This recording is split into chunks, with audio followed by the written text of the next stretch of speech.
From the KATC Weatherland, here's Rob's forecast.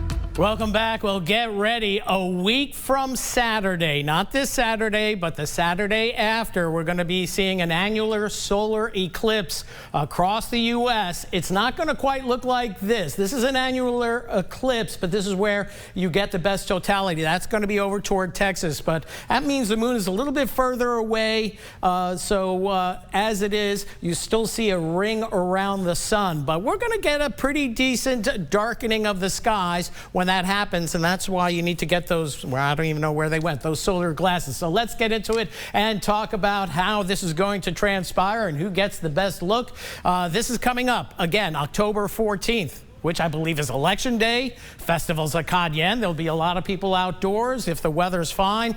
This is the path of where it's going to be darkest across the portions of the west through western and southern Texas. But notice here we are in Louisiana. We're going to see better than 80% of the sun being covered. So this is going to start at about 10:31 in the morning, and then as we hit right around noon, about 82% of the sun is going to be blocked. And what is that going to look like for us? Well, it's going to probably look like a very late afternoon or early morning light with the sun, only the sun is overhead, so it looks a little bit funkier and colors get a little bit different in the trees and everything like that. So that's why you want to get those solar glasses. Do not look directly at the sun, please. You will blind yourself. And again, that's happening in 11 days, a week from this Saturday, so get your solar viewing glasses. Then the big total lunar eclipse, that comes April 8th, almost in the same spot across Texas, and that one will be riding generally from the southwest to the northeast, from Texas on northeastward.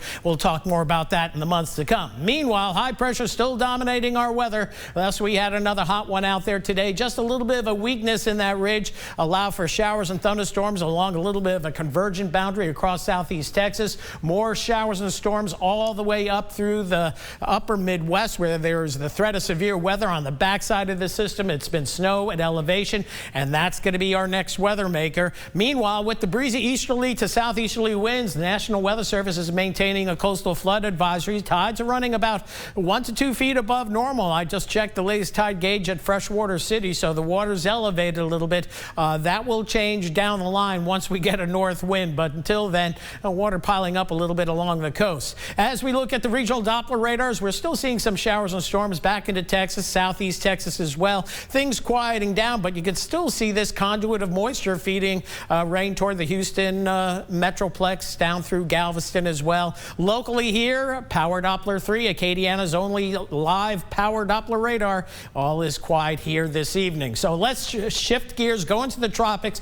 Gulf of Mexico has been quiet all year long. We have a front coming down, actually two fronts, but they're going to push down into the southern Gulf. We'll have to watch this area down toward the Bay of Campeche just in case after we get that front. That always happens almost every October. There's something down there. Meanwhile, the only game in town is Tropical Storm Philippe, still moving away from Puerto Rico, but the Virgin Islands got some very heavy rainfall, British and U.S. Virgin Islands. That system is going to be moving off to the north and eventually wind up in Canada. Once again, Canada getting more tropical activity than Louisiana, but nobody here is complaining. So as we look at overnight tonight, generally fair to partly cloudy skies. Should see fewer showers, then showers and clouds here, showers back to the west. Here comes that frontal boundary as we head into Thursday. Showers and maybe some embedded thunderstorms into Thursday afternoon, but you can see there's not a whole lot of rain in the mix. And then that front pushes on through as we head into Friday morning. Now, it's going to be cooler behind this front, but the strongest part of the front